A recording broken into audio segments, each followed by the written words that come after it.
Okay, so in today's video, I'm going to take you guys through my color grading workflow when it comes to matching up two different cameras using a color chart. If you're going to do a multicam shoot and you're filming a person, let's say you're doing an interview, what I will usually do before I start the interview, I'll make sure I get a reference shot of the talent holding the color chart just in front of their face or close to their face so that the chart is being lit by the same lighting conditions that they're being lit by. So now we're in Resolve and you can see the two clips have been loaded in. So you've got this clip here, which is the Blackmagic Pocket 6K, which is my A cam. And then you've got this clip here, which is my B cam, which is the Sony ZV-E1. That's the camera I'm currently filming this video on now. So I'm gonna start off with the Pocket 6K. So what I'm gonna do is I'm gonna convert that to Rec 709. I'll right click on the node, go down to LUTs, and then I'll come up to Blackmagic Design. And I filmed this on a Pocket 6K and that was using Blackmagic Design film and it was Gen 5. So I'll click on that and then that's taking me to Rec 709. If we convert the Sony S-Log3 footage to Rec 709 using their manufacturer's LUTs, I would do the same thing here. I would go down to LUT, would find Sony, and this was filmed using S-Gamut Cine 3, so we're gonna convert that to Rec 709. Now, as you can see, they look different, right?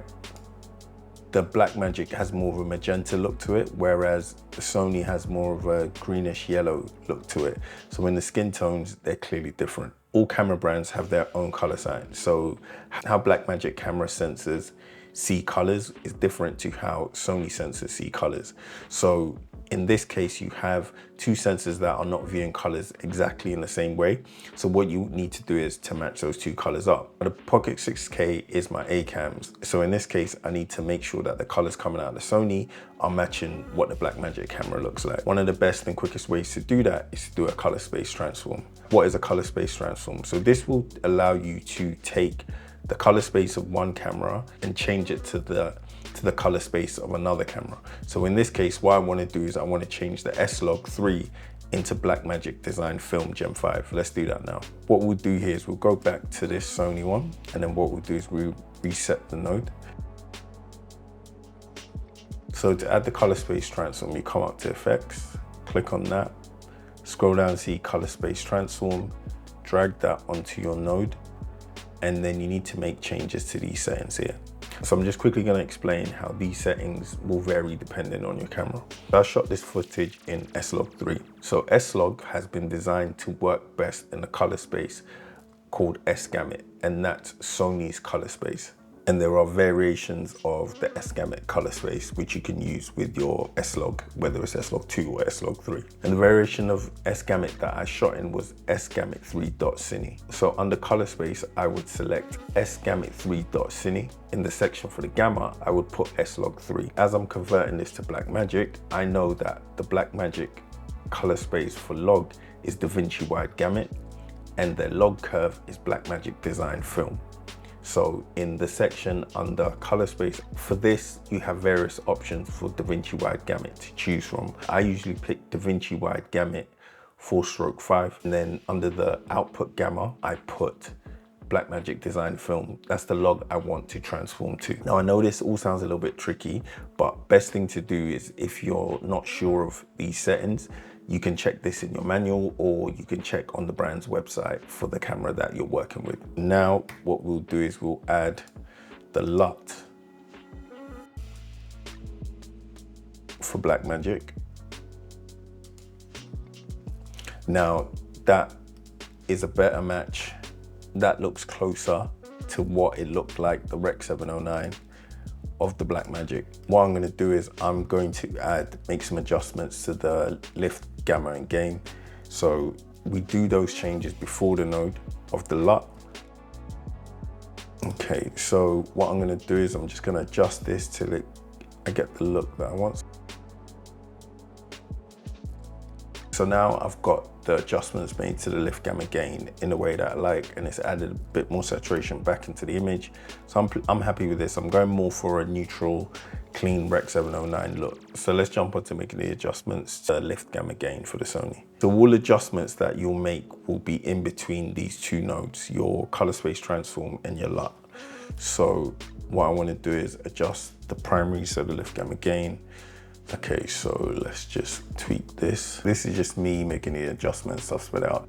By adjusting lift, gamma, and gain, I've got the contrast and saturation kind of the way I'm happy with as a starting point. So now let's work on the colors of the Sony ZV-E1 to match them to the Pocket 6K. So I'll create another node, and for that one, I'll label it HSL for hue, saturation, and luminance.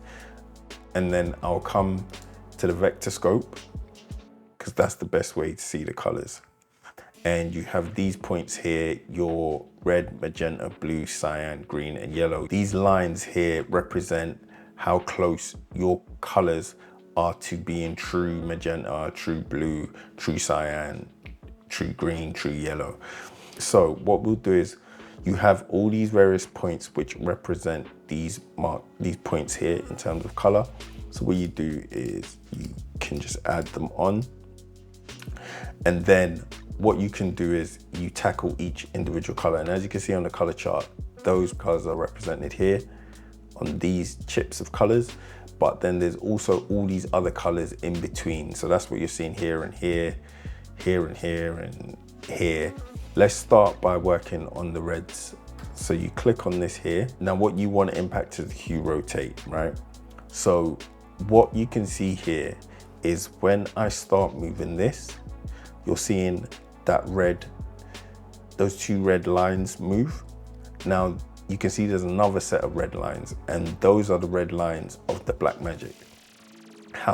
So that is how the black magic sensor views red. So what you want to do is match and line those up. So what I do is I will move the hue rotate till I line them up roughly. So we're about there. Now, as you can see over here, this one is slightly above the dot below it. So that is the saturation.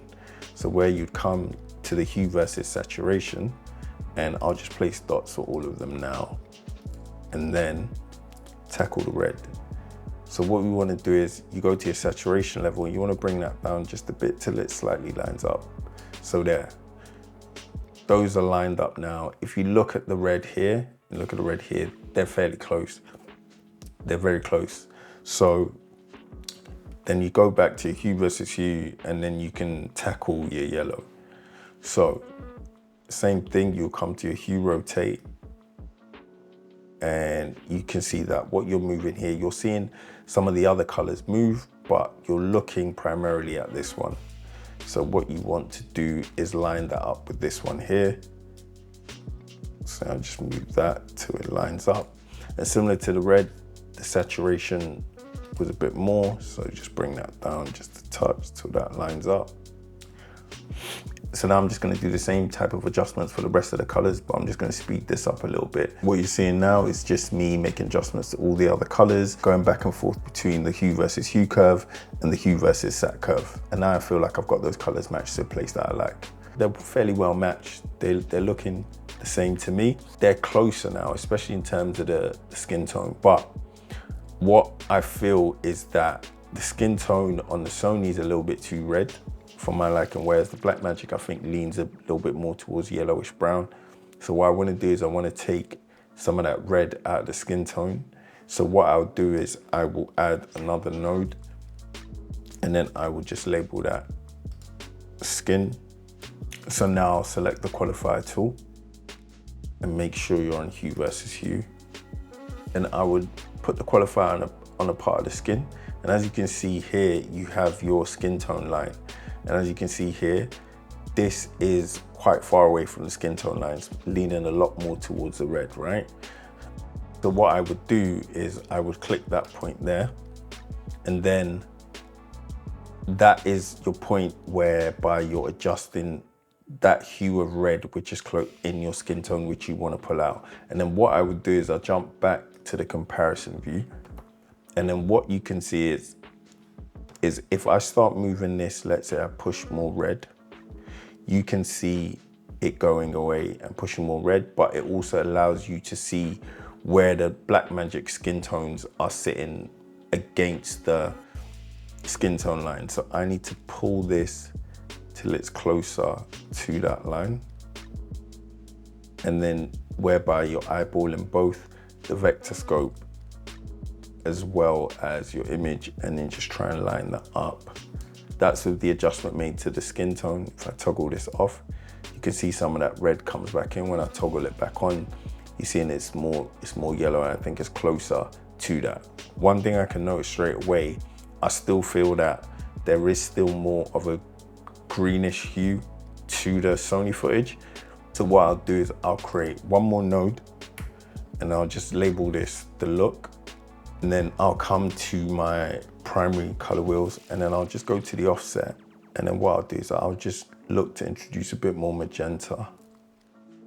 Just a little bit about there. So if we toggle this off, you can see the white of the wall is looking quite green.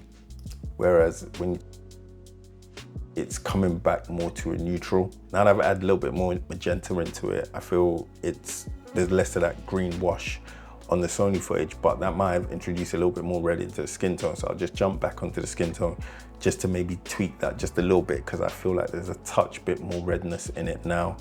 So I'll just jump back onto the skin tone and go to the curves wheel. And then what I'll do is I'll tweak that just a touch.